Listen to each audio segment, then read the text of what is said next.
Series LCR circuit, मतलब inductor, capacitor and resistor तीनों LCR, तीनों एक ही सर्किट में कनेक्टेड थे सीरीज में, सीरीज एलसीआर सर्किट।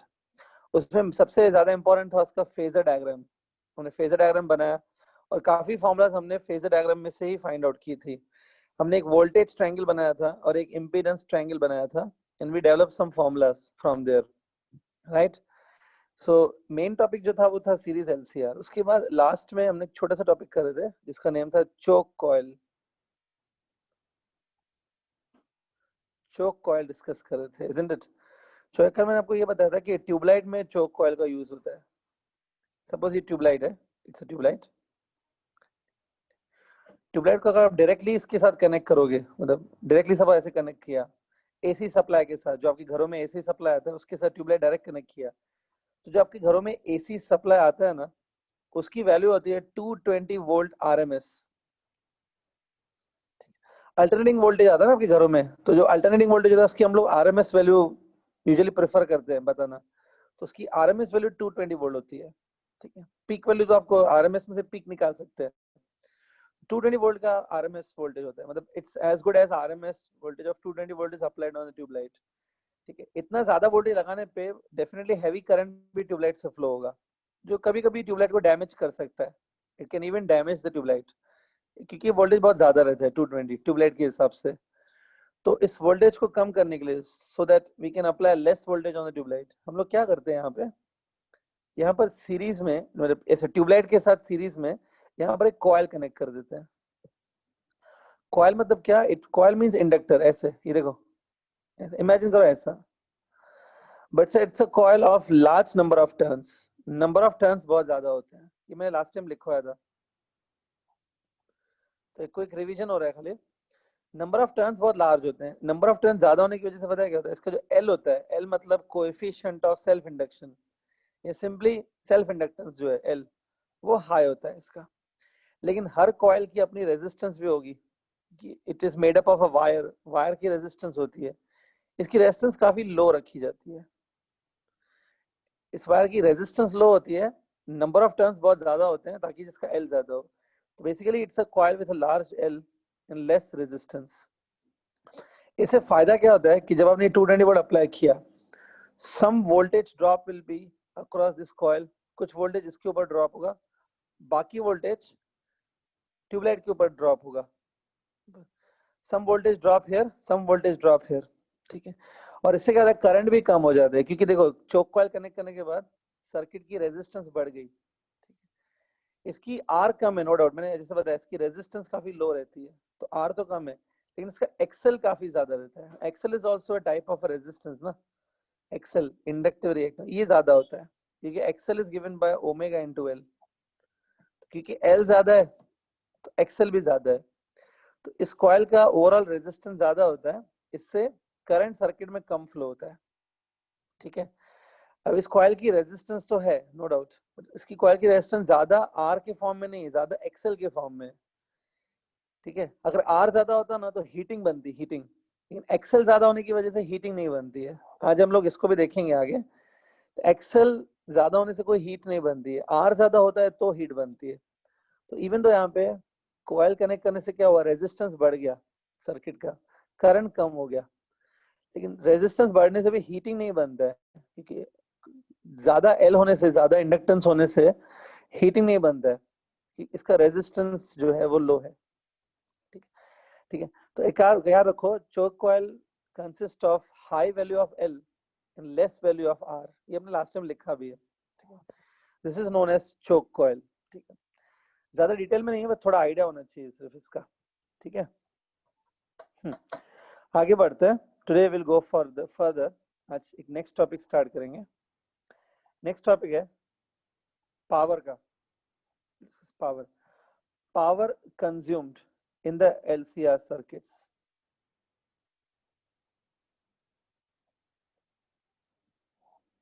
ठीक है, very important topic, power consumed in LCR circuit.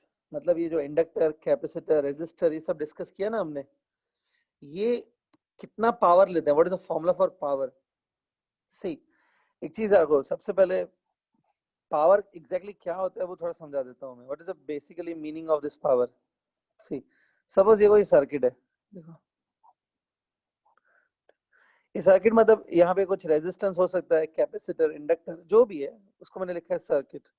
और यहाँ पर मैंने इसको एसी सोर्स या बैटरी के साथ कुछ कनेक्ट किया होगा ना. बैटरी मतलब डीसी हो गया, और या तो एसी, कुछ तो कनेक्ट किया होगा ना सर्किट में. सो होता क्या है कि सर्किट में हमने जो भी ये चीज कनेक्ट की है, इसमें से ऐसे करंट पास होगा. ठीक है, तो यहाँ से ऐसे करंट पास हो रहा है. जितना एनर्जी ये सर्किट लेगा आपकी एसी बैटरी में से, एसी में से या बैटरी में से, जितना एनर्जी ये लेगा in every 1 second, her 1 second में ये जितना एनर्जी लेगा, जितना एनर्जी इस पे स्पेंड करना पड़ेगा to pass the current through this circuit, वो एनर्जी बैटरी देता है. जितना एनर्जी इसके ऊपर स्पेंड करना पड़ेगा 1 सेकेंड के अंदर, उसको बोलते हैं ना पावर कंज्यूम्ड. ठीक है, पावर कंज्यूम मतलब एनर्जी विच इट कंज्यूम्स. ठीक है, अब जस्ट ये हेडिंग पुट करो student, put this heading, power consumed in LCR circuit.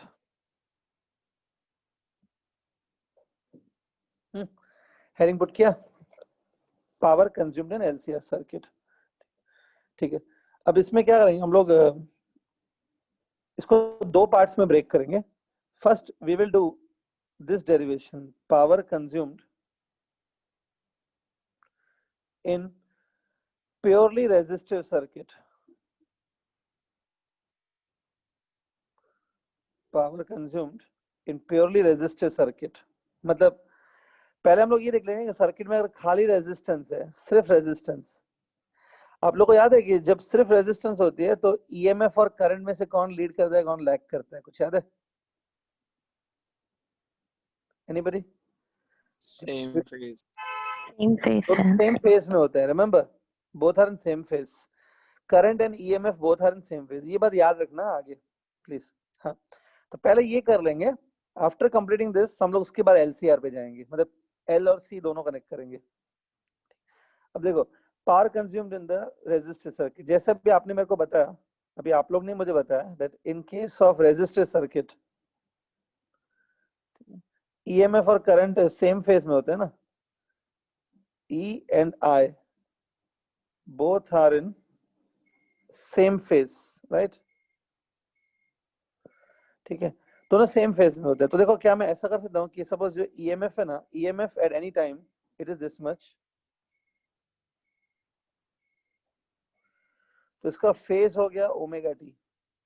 And current at that time is this much. दोनों का फेज देखो, फेज इसको बोलते हैं, ओमेगा टी को बोलते हैं फेज, जो साइन के अंदर है. देखो दोनों का फेज सेम है. ठीक है, अब पावर क्या होता है ध्यान से देखो. सी सबसे पहले पावर, दो टाइप के पावर होते हैं. एक होता है इंस्टेंटेनियस पावर और एक होता है एवरेज पावर.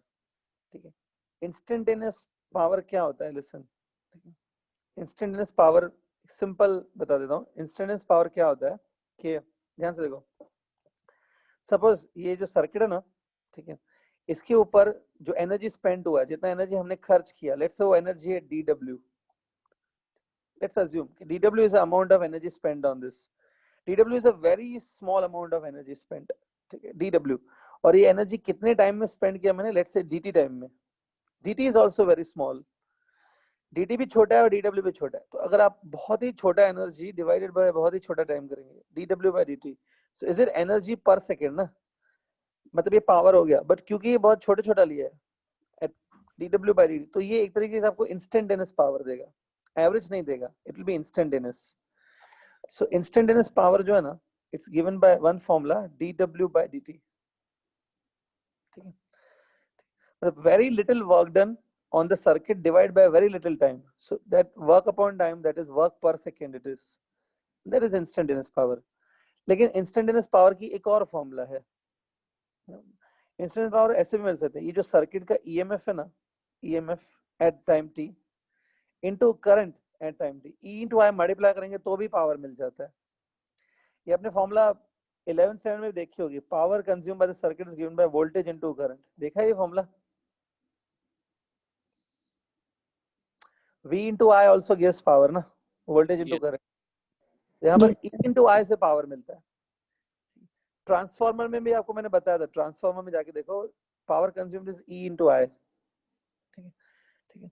सो इंस्टेंटेनियस पावर इससे भी मिलता है, E is इंस्टेंटेनियस EMF, मतलब EMF at any time, I is instantaneous current, multiply करके पावर मिलता है, ठीक है। तो देखो इसमें से ये इक्वेशन को फिलहाल मैं इक्वेशन नंबर 1 दे देता हूँ, इसको मैं आगे नहीं बढ़ाता हूँ, ठीक है, क्योंकि मैं इसको आगे क्यों नहीं बढ़ाऊं, क्योंकि मुझे इंस्टेंटेनियस पावर नहीं निकालना है actually, I do not want to find instantaneous power. मुझे क्या करना है वो बता देता हूँ, मुझे कौन सा पावर निकालना है। ये देखो, suppose if I take AC current, AC current ऐसा होगा ना, ऐसा। देखो आपने ये जो इक्वेशन लिखी है, ये देखो ये equation, it's a equation of alternating current which is passing through purely resistive circuit. तो करंट ग्राफ पे कैसे दिखेगा, ऐसा दिखेगा, this is called one cycle. One cycle कहां से कहां तक चलती है, 0 से t सेकेंड तक चलती है। सपोज 0 से t is a time in which this one cycle completed. तो मुझे क्या करना है पता है, I want to find out the average power, I don't want to find instantaneous power, I want to find average power in this one cycle, ठीक है। Average power in one cycle का क्या मतलब होता है, ध्यान से सुनो, what do you mean by average power in one cycle. ये देखो, जब ये एक साइकिल आएगी ना एसी की, ठीक है, इस कितने टाइम तक के लिए आएगी, t सेकंड्स के लिए। ये t सेकंड में जितना एनर्जी हमने इसके ऊपर स्पेंड किया, the energy that we spent on this in the t second divided by t second, तो total energy spent in the t seconds divided by t second, that will give you average power during this t seconds, that is average power in one cycle। तो हमको ये चीज find करनी है, ठीक है, कि जब एसी की एक साइकिल आती है ना, ये वाली, इस साइकिल में कितना on an average power circuit consume करता है, circuit which is purely resistive, ठीक है। अभी देखो कैसे आएगी, बहुत सिंपल है। ये डीडब्ल्यू याद है, DW is a small work done और small energy spend on the circuit, right. DW ले लो, अगर मैं इसको इंटीग्रेट करूं, इंटीग्रेट किया, तो it will give me total work done ना, it will be total work done, total work done मतलब टोटल एनर्जी स्पेंड, ठीक है। सपोज इसको इंटीग्रेट यहां से यहां करता हूं, देखो द ए से क्या मिलेगा, this will give you total work done या total energy spend on the circuit from time 0 to t, ठीक है, डिवाइडेड बाय टाइम t।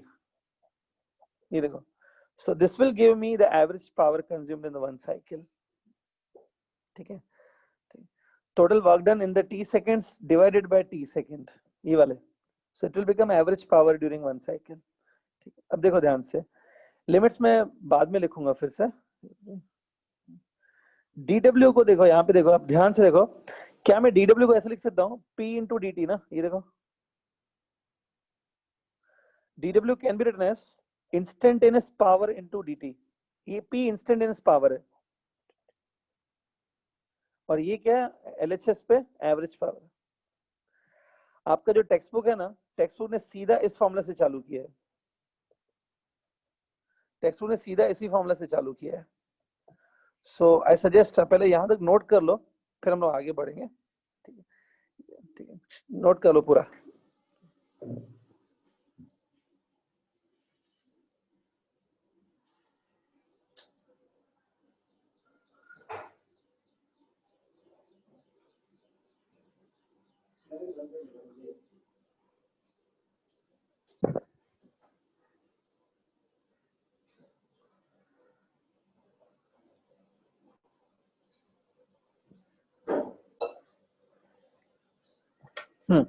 अभी तो कुछ ऐसा है कि नई चीज समझ में आ रही तो बोलो, मैं इसको एक्सप्लेन करता हूँ फिर से।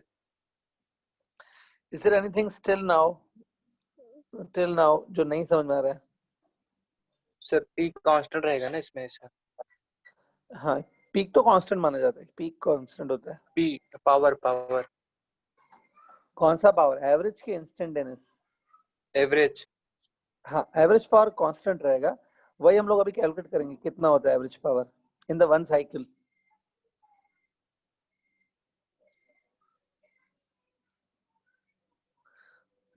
एवरेज पावर मतलब वैसे होता है, the energy which is consumed per second but on an average in this one cycle, ठीक है, कंप्लीटेड।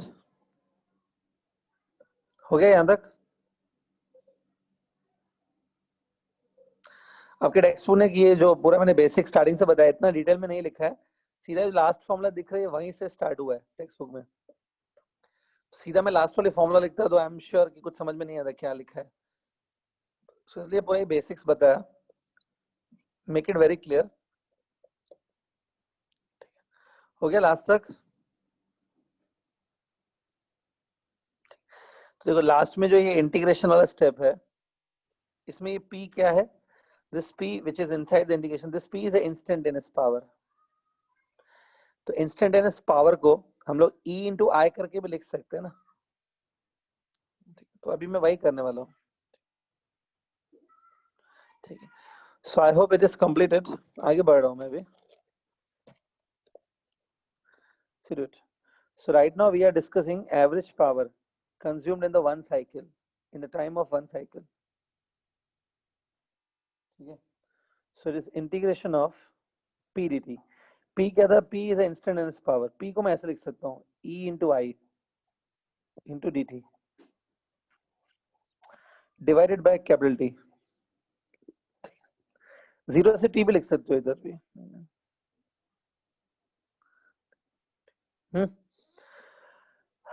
अब देखो ये जो डिवाइड में t है उसको हम लोग ऐसे लिख सकते हैं, जो डिवाइड में t है उसको ऐसे 1/t करके साइड में ले सकते हैं, इंटीग्रेशन। ये जो e लिखा है, e को मैं ऐसे लिख सकता हूँ e not sin omega t। e at any time is this much na, and I at that time will be this much, बराबर, into dt। हाँ, अब देखो ये जो e नॉट है और ये जो I नॉट है ना, ये दोनों कांस्टेंट्स माने जाते हैं, मतलब पीक वैल्यू नहीं चेंज होती है, पीक वैल्यू तो उतनी ही रहती है। तो e नॉट I नॉट दोनों बाहर जाएंगे इंटीग्रेशन से, so outside it will be e not I not by capital T। inside the integration it's sin omega t into sin omega t, sin square omega t with a dt with a limit 0 to t। अब आप integration में तो होशियार हैं, I am sure कर सकते हो क्या ये इंटीग्रेशन? बताओ इसको कैसे सॉल्व करें, एनी आइडिया? किसी मालूम है ये इंटीग्रेशन कैसे सॉल्व होगा? थोड़ा सोचो, अगर ये आ गया मैथ्स में कैसे सॉल्व करोगे इंटीग्रेशन? एनीबॉडी? एनीवन? कुछ बताओ इसको कैसे करोगे अगर एग्जाम में आया तो। No one? सब सो रहे हैं? सर कोई रहेगा जिसको आ वो रहा है थोड़ा? कैसे करोगे इंटीग्रेशन? मैथ्स में नहीं सीखा क्या इंटीग्रेशन? सर पहले पावर वाला फॉर्मूला डालेंगे। वो x रेज़ टू n वाला, x रेज़ टू हाँ n प्लस? हाँ हाँ हाँ सर। नहीं, वो पागलपन मत करो, वो x रेज़ टू पावर की होता है, ये x थोड़ी है, ये साइन है, वो नहीं सर लगेगी यहाँ 1 पे। माइनस कॉस 2 थीटा कर सकते हैं। हाँ, साइन स्क्वायर ओमेगा टी को हम लोग लिखेंगे 1 minus cos 2 omega T divide by 2। Student यहाँ पे देखो, जिनको नहीं आ रहा है अभी, देखो इंटीग्रेशन हो या डेरिवेटिव हो या कुछ भी हो, जब तक आप प्रैक्टिस नहीं करोगे ना, अपना मन लगा के काम नहीं करोगे, आपको कभी इंटीग्रेशन नहीं आएगी। प्रैक्टिस लगती है, और यहाँ पर ऐसा है कि सर ने करा दिया, खत्म हो गया, हम लोग कुछ नहीं करेंगे, तो ऐसे हो गया, आपका ऐसे ही हाल रहेगा। प्रैक्टिस करते तो ये आ जाता आपको, इंटीग्रेशन की भी लगता है प्रैक्टिस नहीं की है। देखो साइंस का ओमेगा टी को हम लोग ऐसे लिख सकते हैं, जिनको इसमें डाउट है कि सर ये कैसे लिखा, तो देखो यहाँ पे मैं ट्रिग्नोमेट्रिकल एक फॉर्मूला लिखता हूँ, cos 2 थीटा की एक फॉर्मूला होती है, cos थीटा की formula 1 minus 2 sine square theta, ये फॉर्मूला आपने देखी होगी। This formula is very useful, जब भी आपको साइन स्क्वायर का टर्म होता है ना, तो ये फॉर्मूला यूज होती है। इसी को आप थोड़ा अगर रीअरेंज करोगे, if you rearrange this formula, ये शायद आपने देखी होगी, इसको रीअरेंज करो तो आपको ऐसे मिलेगी that sine square theta is 1 minus cos 2 theta divided by 2। इसी को रीअरेंज करके ये मिलेगी। तो ये फॉर्मूला देखो मैंने यूज की है, सिर्फ थीटा की जगह पे हमने ओमेगा टी लिखा है, omega T is like theta, समझा? सो ये देखो, ये जो मैंने लिखा है इसको आप एज ए साइड में रीजन लिख सकते हो, एज ए रीजन। ये ऐसा हो गया,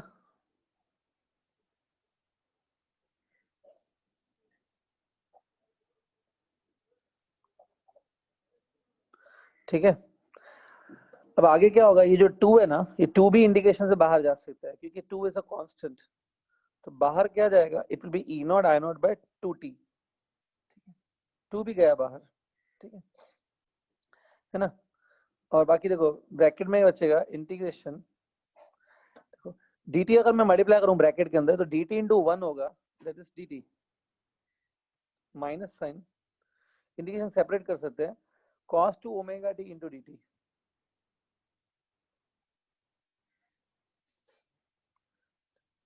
ये ऐसे कर सकते हैं।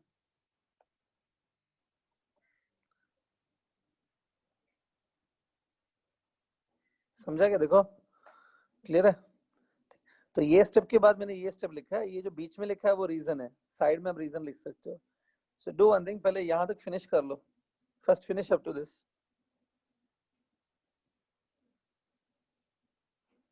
Finish till this.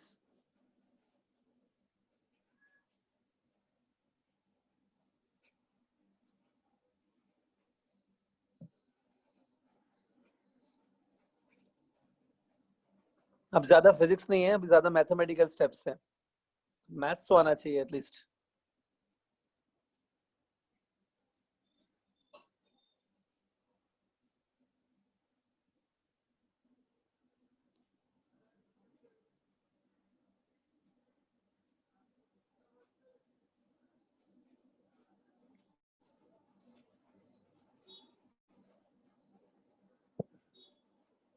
कंप्लीटेड हो गया।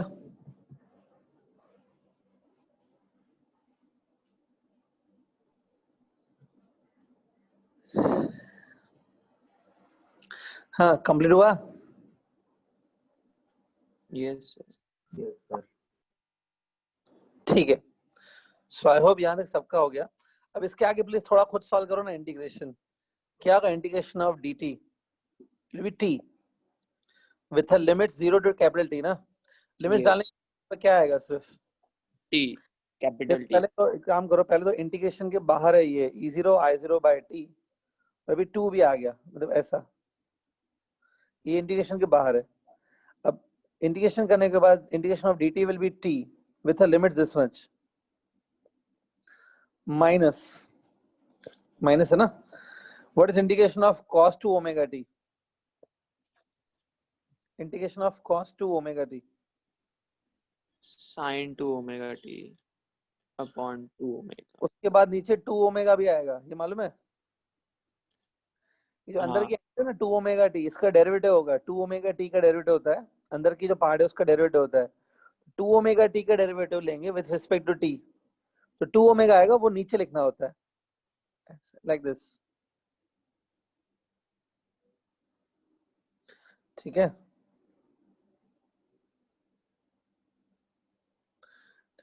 सो ये आपका आ रहा है average power in the one cycle E0 I0 by T, 2 भी है, 2 को मैं ऐसे रख रहा हूँ, इसका 1 2 को अलग रखने का रीजन क्या है अभी आपको पता चल जाएगा, मतलब मैंने 2 को अलग रखा है इनसे, इधर आप लिमिट्स डालो तो capital T minus 0 it is capital T, इसमें भी 1/2 ओमेगा आप ऐसे साइड में रख सकते हो। अब देखो एक चीज एक्स्ट्रा बता देता हूँ मैं, जब भी आप साइन या इधर कोसाइन आएगा ना, साइन को जब आप 0 से t तक इंटीग्रेट करोगे, ये साइन है 0 से t तक, इसकी वैल्यू 0 आने वाली है, value of this one is coming going to be 0, देखो साइन 2, ये स्मॉल t की जगह हम लोग कैपिटल T सब्स्टिट्यूट करेंगे ना, फिर माइनस साइन, फिर से साइन, अब ये स्मॉल t की जगह मैं 0 सब्स्टिट्यूट करूंगा तो it will become sign of 0, ऐसा आने वाला है देखो। अब यहाँ पे देखो आपको एक टर्म दिख रहा है ओमेगा इनटू कैपिटल T ना, ओमेगा इनटू कैपिटल T इतना होता है, देखो देखो एक मालूम है omega is given by 2 pi by t, तो omega into capital T will be 2 pi, दिख रहा है नहीं, ओमेगा इनटू कैपिटल T इसकी वैल्यू 2 पाई होती है, 2 pi into 2 it will become 4 pi, sine of 4 pi कितना होगा, एनी आइडिया? 0। 0 होता है। सो यहाँ पर देखो ये जो लास्ट टर्म है उसको देखो, it will be like 0 minus 0, 0 ही आएगा, तो ये पूरा आखिरी का जो टर्म है ना वो 0 हो जाएगा, it will be like this, ये इक्वेशन ऐसे हो जाएगी,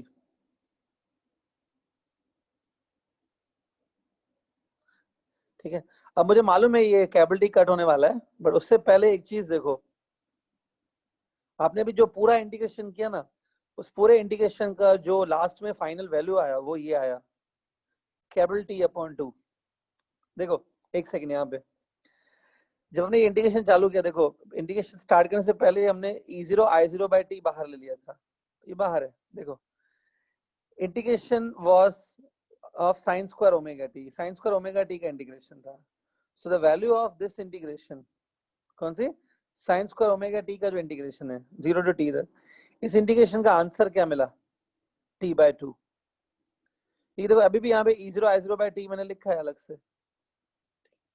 देखो यहाँ से आपको कोई रिजल्ट मिल रही है, जो मैं आपको सजेस्ट करूंगा कि अब याद रखना तो बेटर रहेगा। याद ये रख सकते हो कि integration of sine square omega T है ना, अगर टू डी टी, ये वाली ऐसे, तो इस पूरी इंटीग्रेशन को सॉल्व करने पे अल्टीमेटली रिजल्ट इसका ये आता है, बराबर। The answer of this integration is always this one, t/2। इसका माइक ऑन है, प्लीज ऑफ करो।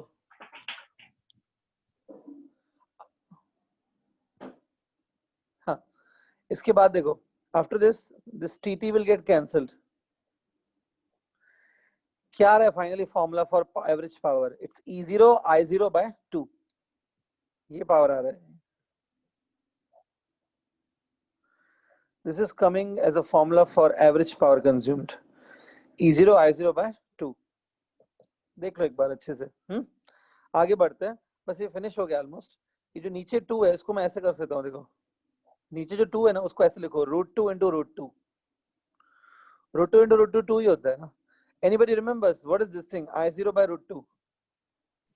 RMS RMS current. It's the IRMS. Yeah. And what is E0 by √2? Similarly, E0 by √2 will be ERMS.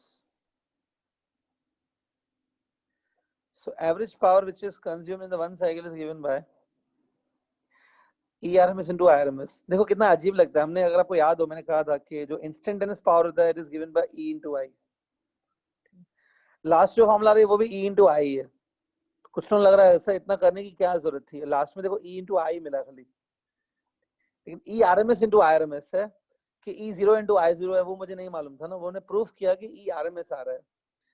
Final formula वही आ रही है, it's just multiplication of E into I, it is ERMS into IRMS। This is a power consumed, average, on an average power consumed in the one cycle of AC। AC की एक cycle गुजर जाती है ना, उसमें जितना average power consume हुआ वो इतना होता है। गिरिंग देख लो कैसे किया पूरा। अब इसमें कुछ नोट करना है तो कर लो जल्दी से, ठीक है।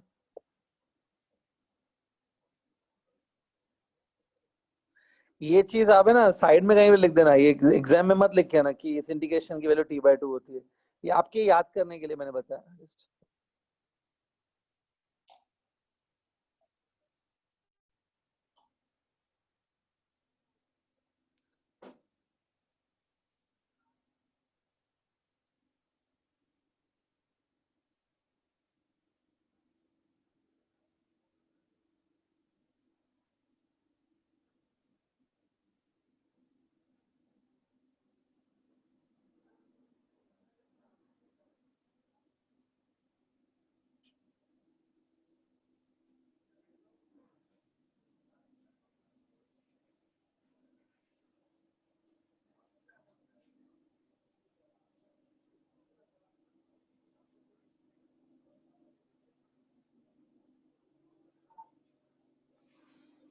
Over.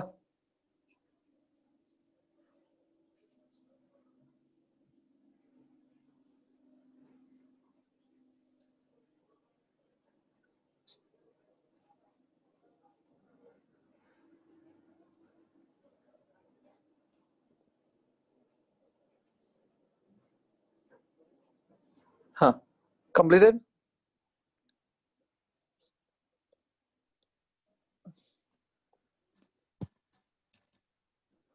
Is it over?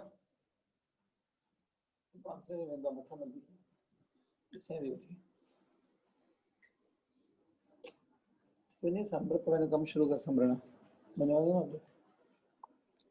Yes. Completed. ठीक है. So clear with this derivation. So average power जो consumed होता है एक cycle में in the AC, it is ERMS into IRMS. ठीक है, ये ध्यान में रखना. ठीक है. So actually we are discussing the topic of power consumed in LCR circuit. ठीक है, लेकिन अभी हम लोग नेक्स्ट ये करेंगे, इसमें सेकंड एक डेरिवेशन करेंगे, power consumed in purely inductive या तो फिर purely capacitive circuit.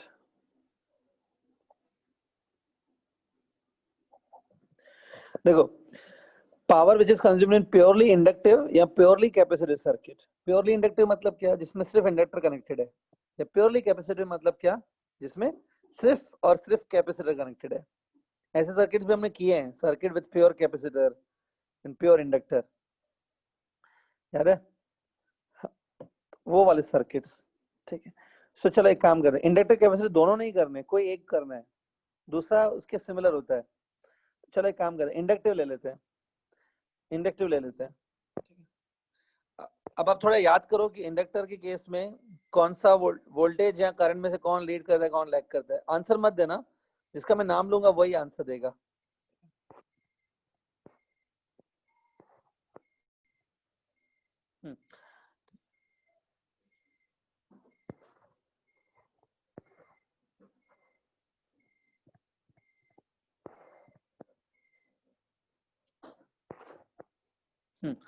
Ayush Dubey, Ayush Dubey mic on कर.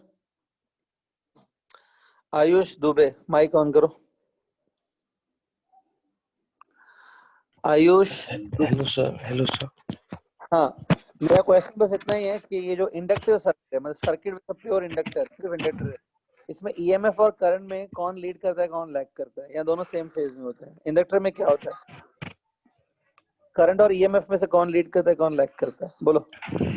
सर इसमें sir EMF sir EMF EMF क्या करता है. Sir can you repeat the question.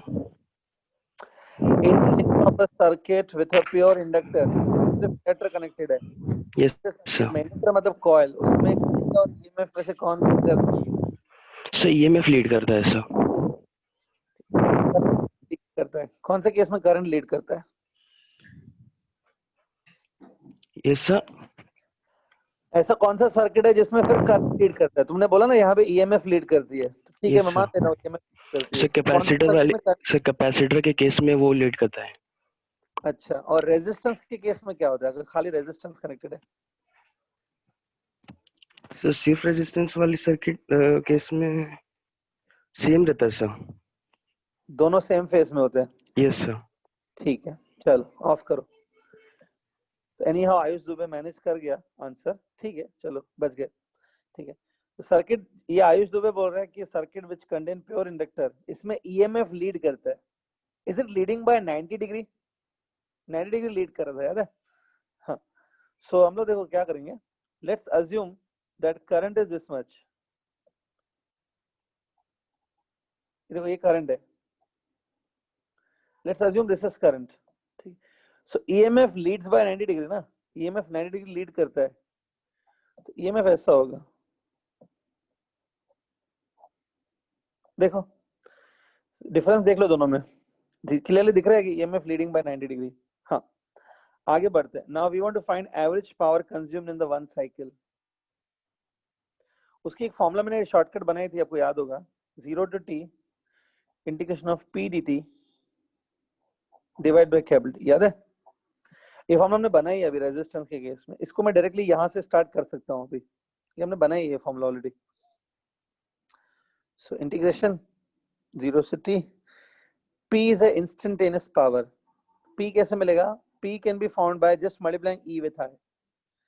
p will be e into i. तो e into i को करो, तो ये देखो ये i है, this is value of i, और ये e है. देखो एक बात है, ये sine omega D plus pi by 2 है। Can I write down as a cos लिख सकता हूँ क्या मैं इसको? साइन ओमेगा डी प्लस 90 को इसको मैं कॉस लिख सकता हूँ ना, तो मैं इसको कॉस ही लिख देता हूँ ना, उसमें क्या हो गया? ये देखो ई को मैंने कॉस में लिख दिया क्योंकि omega D plus 90 will be cos into dt। So try to see this up to this. यहां तक थोड़ा समझो इसको, ठीक है? Clear very much. एक मिनट देख लो, आराम से देखो। और ये जो नीचे डिनोमिनेटर में जो टी है वो ऐसा लिख देता हूं मैं, ये देखो। अब इसमें ई नॉट आई नॉट दोनों बाहर जाएंगे, both of them will go outside, जैसे पहले हुआ था। क्या इंडिकेशन के अंदर? Sine omega T into cos omega T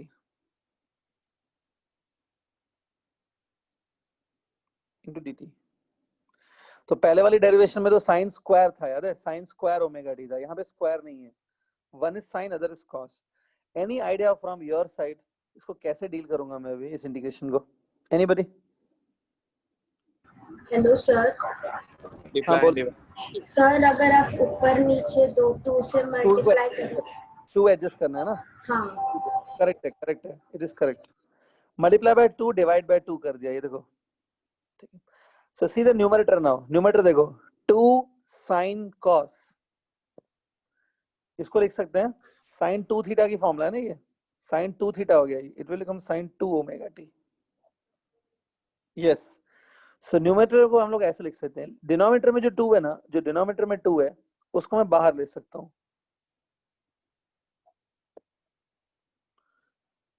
देख लो,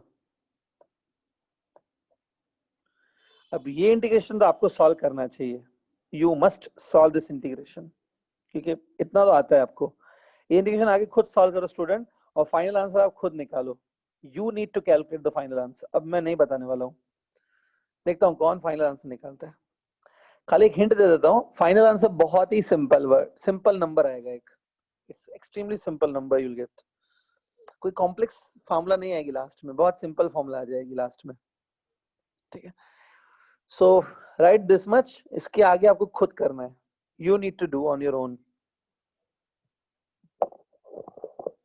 इंटीग्रेशन पाथ खुद सॉल्व करो, लिमिट्स डालो, सॉल्व करके मुझे आंसर बताओ।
एनीबॉडी?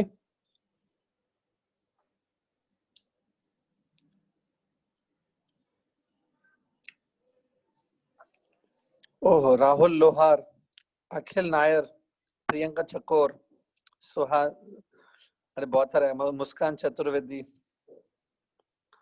श्रीकांत जिंदे, अमला मराठी, सब लोग जीरो बोल रहे हैं।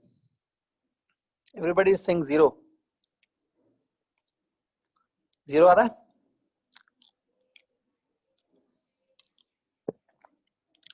जीरो आ रहा है क्या?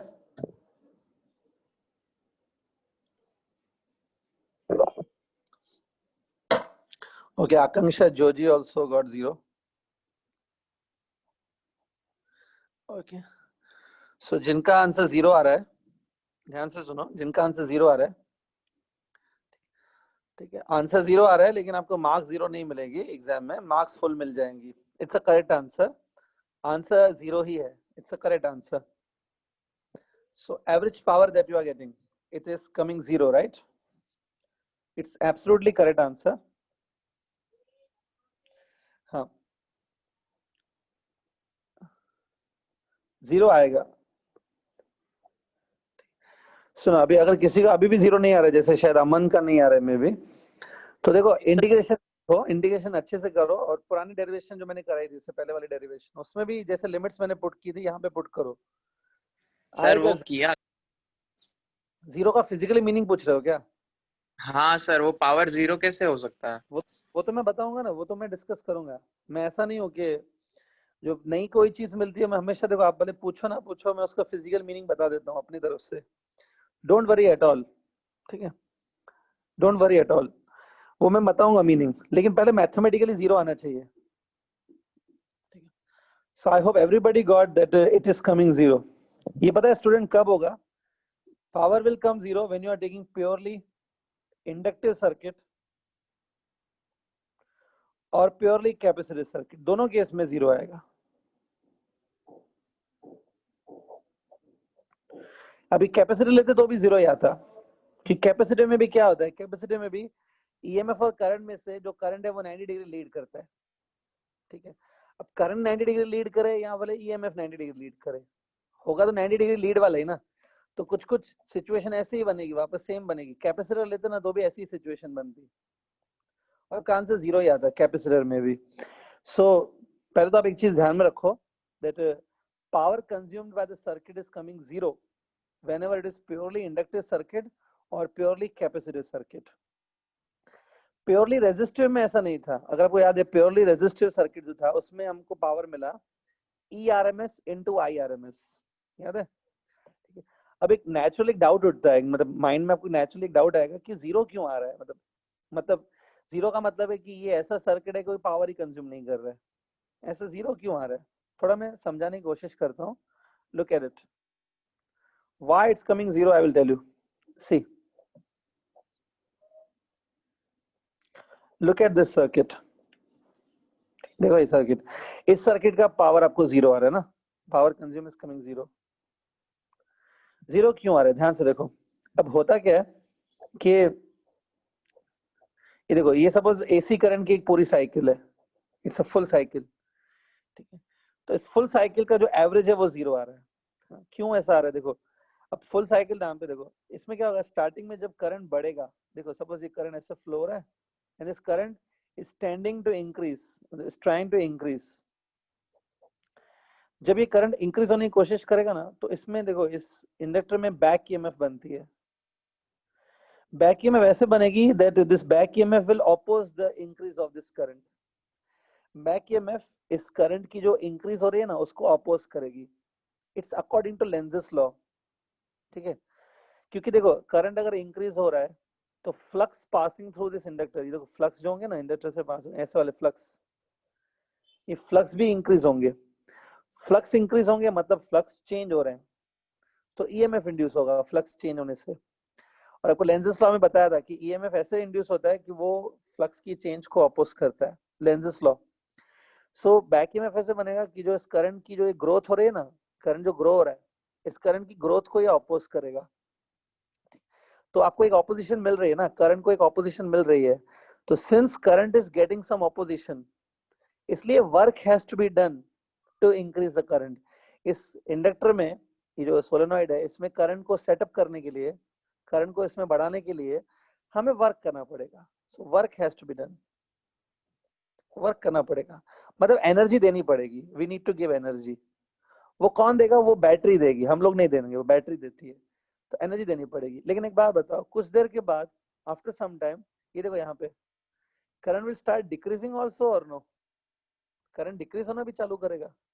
सो जब ये करंट डिक्रीज हो रहा है, तो करंट फ्लो हो रहा है लेकिन डिक्रीज हो रहा है, तो जब करंट डिक्रीज होना चालू होगा ना, तब क्या होगा पता है? तभी जो ईएमएफ है ना, बैक ईएमएफ मैं बोल रहा हूँ, बैक ईएमएफ की पोलैरिटी चेंज हो जाती है, मतलब जहां पे प्लस था वहां पे माइनस हो जाता है, जहां माइनस था वहां प्लस हो जाता है, बैक ईएमएफ चेंज हो जाती है।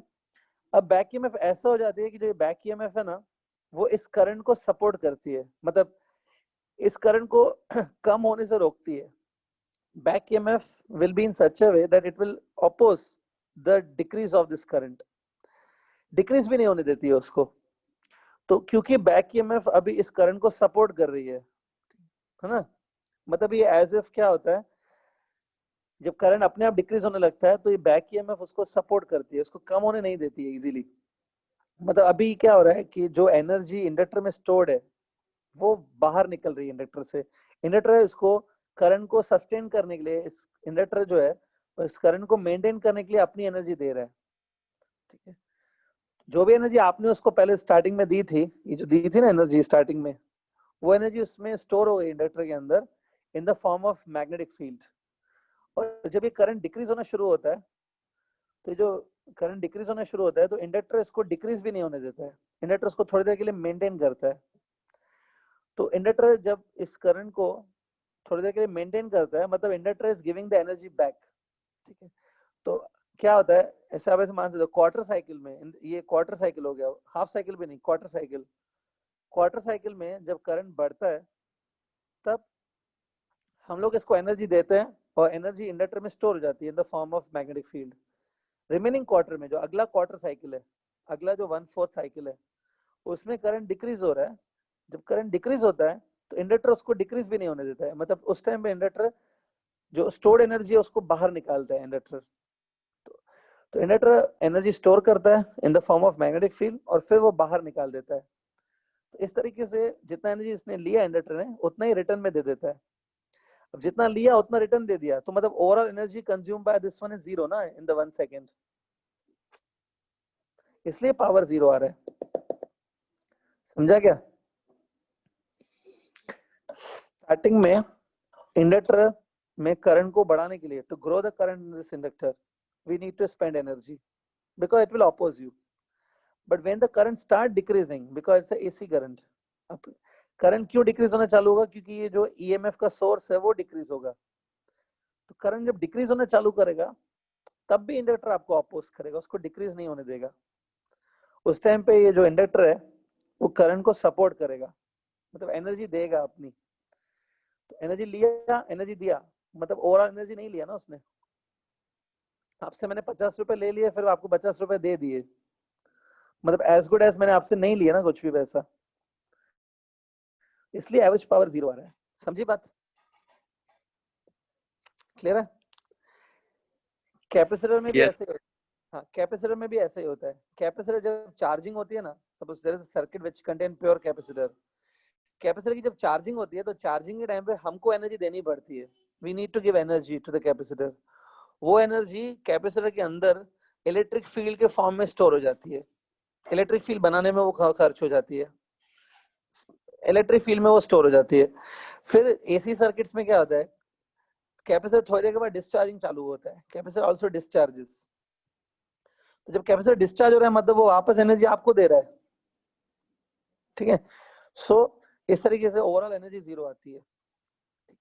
रेजिस्टेंस के केस में जीरो आया गया, रेजिस्टेंस वाले केस में एवरेज पावर जीरो नहीं आया ना, क्योंकि रेजिस्टेंस में क्या होता है, अगर एक रेजिस्टेंस है लाइक दिस, इसमें जब करंट बढ़ता है, suppose current is growing in this, तब भी हीट जनरेट होती है, मतलब energy spend on this converts in the form of heat.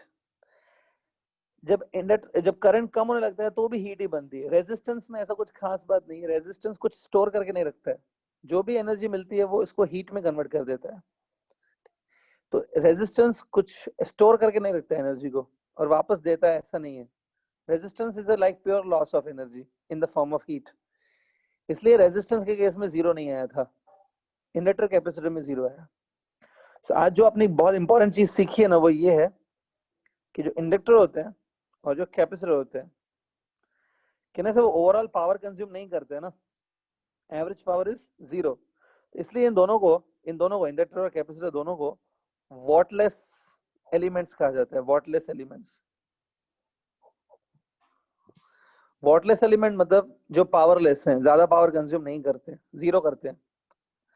Ideally ideally they consume zero power. Clear with this?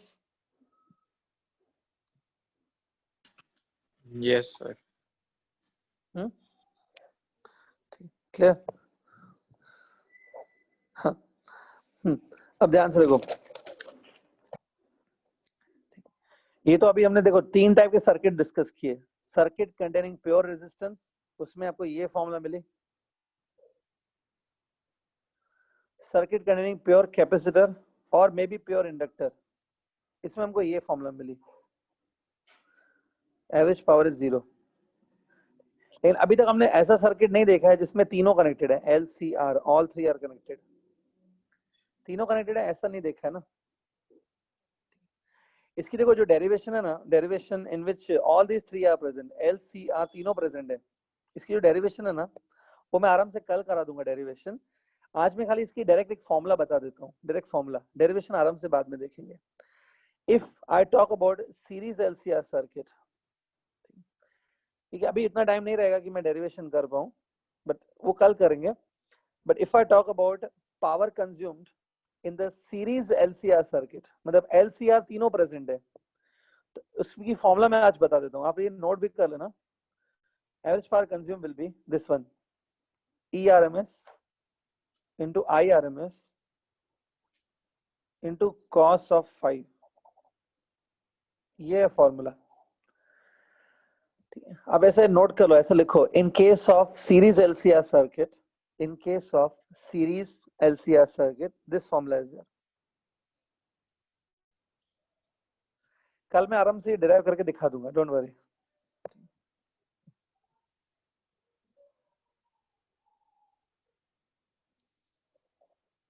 लिखा? सो एक बात, इसमें अगर आप देखोगे तो ये एवरेज पावर कंज्यूम की फॉर्मूला है, लेकिन किसमें? सीरीज LCR सर्किट, मतलब LCR तीनों प्रेजेंट है, all 3 are present.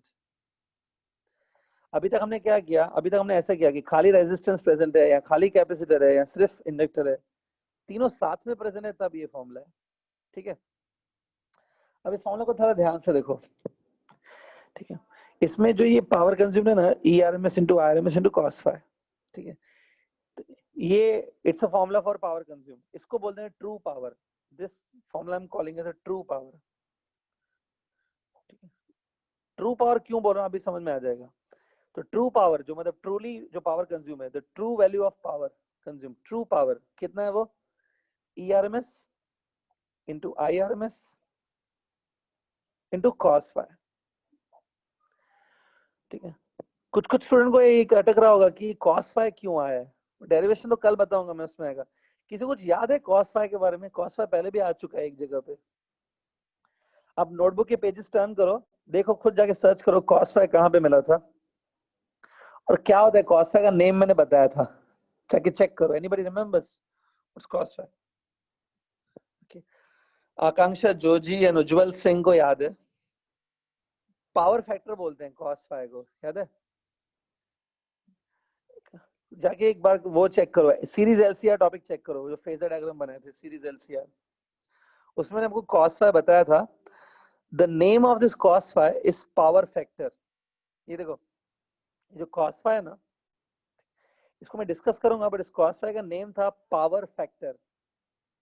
In short में इसको PF लिख देता हूँ, PF। ये देखो, इसको पावर फैक्टर। अब पावर फैक्टर क्यों बोलते हैं वो अभी आपको समझ में आ जाएगा, you will come to know now, ठीक है।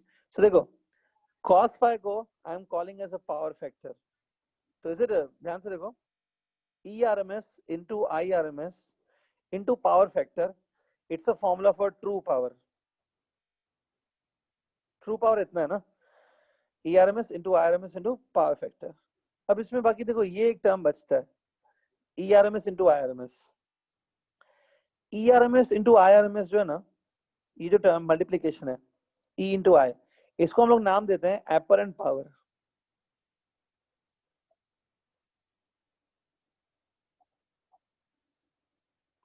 इसका नाम रखा जाता है एपरेंट पावर। तो देखो, ट्रू पावर जो मतलब असली में पावर कंज्यूम हो रहा है in the series LCR circuit, true power की फॉर्मूला क्या आ रही है? True power is apparent power times power factor. अब आप कंफ्यूज हो रहे होंगे, सर ये क्या है सब इतना, apparent power, PF. Don't worry, Aahista Aahista सब क्लियर हो जाएगा। सी, सबसे पहले एपरेंट पावर क्यों बोल रहा हूं मैं वो बता देता हूँ। देखो, why we are calling as apparent power, ध्यान से देखो। जब कोई डीसी सर्किट होता है ना, सर्किट विथ डीसी, जो आपने 11th स्टैंडर्ड और 10th स्टैंडर्ड में सर्किट्स देखे हैं वो सब डीसी होते हैं। डीसी सर्किट में पावर की फॉर्मूला क्या होती है? Voltage into current, V into I, that's it. V into I होती है, तो मतलब V into I normally power होता है, ठीक है। हमने जब रेजिस्टर सर्किट देखा, रेजिस्टर, उसमें भी पावर की फॉर्मूला क्या आई थी? E इंटू आई आई थी। तो यहाँ पर भी देखो ये E इंटू आई दिख रहा है ना, E इंटू आई को एपरेंट पावर कहते हैं। एपरेंट पावर मतलब विच अपीयर्स। आपको यूजुअली, इस टॉपिक को छोड़ दो, बाकी टॉपिक्स में आपको यूजुअली पावर क्या दिखता है? पावर यूजुअली E इंटू आई दिखता है ना, तो E इंटू आई को हम लोग बोलते हैं apparent power, which usually appears to you. तो E into I apparent power है, ठीक है। लेकिन ट्रू पावर नहीं है। ट्रू पावर क्या है? ट्रू पावर होगा ये जो एपरेंट पावर है इनटू पावर फैक्टर। अब आप बोलेंगे सर इस cos फाइव को पावर फैक्टर क्यों बोलते हैं? एक एग्जांपल देता हूँ। सपोज ये जो cos फाइव है ना, जिसको मैं क्या नाम दिया? Power factor, power factor. Suppose cos five की वैल्यू 1/2 है, ठीक है। एग्जांपल, cos की वैल्यू मोर देन 1 तो नहीं होती है ना, cos की वैल्यू लेस देन 1 ही होती है। जैसे cos फाइव की वैल्यू 1/2 है, तो इसका मतलब है half of apparent power is true power। मतलब ट्रू पावर apparent का आधा है, तो true power is how much multiple of apparent power? It's half. तो इस मल्टीपल को ही पावर फैक्टर बोलते हैं। ये जो नंबर है ना 1/2, इसी को पावर फैक्टर बोलते हैं। if the true power is 1/3 of the apparent power, suppose true power is 1/3 of apparent power, तो ये जो 1/3 है ना, ये जो मल्टीपल है, इसी को पावर फैक्टर बोलते हैं, ठीक है। सो इसलिए इसका नाम पावर फैक्टर रखा गया है। पावर फैक्टर हमको ये बताता है कि true power is how much times apparent power. एक बात, इससे कुछ समझ में आ रहा है कि ट्रू पावर बड़ा होता है कि एपरेंट पावर बड़ा होता है? एनीबॉडी? सर एपेरेंट पावर बड़ा होता है। यस, एपरेंट ज्यादा होता है, ट्रू उससे कम है। तो ट्रू उससे कितने टाइम्स कम है, दैट इज पावर फैक्टर। अगर जो ट्रू पावर है वो एपरेंट पावर का आधा है, इट्स ए हाफ है, this half is a power factor. अगर true power is 1/10 of apparent power, true power जो है वो एपरेंट का 1/10 है, कितने टाइम्स है? 1/10। तो जो 1/10 है उसी को पावर फैक्टर बोलते हैं। So true power is given bye apparent power into power factor, ठीक है। गेटिंग?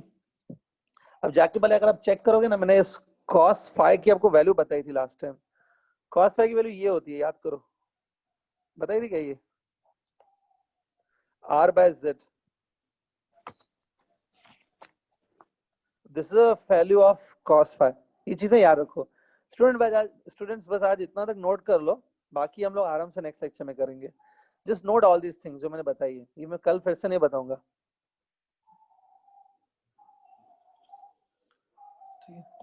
ठीक है। So VA formula note करो, it's a very important. True power is apparent power into power factor.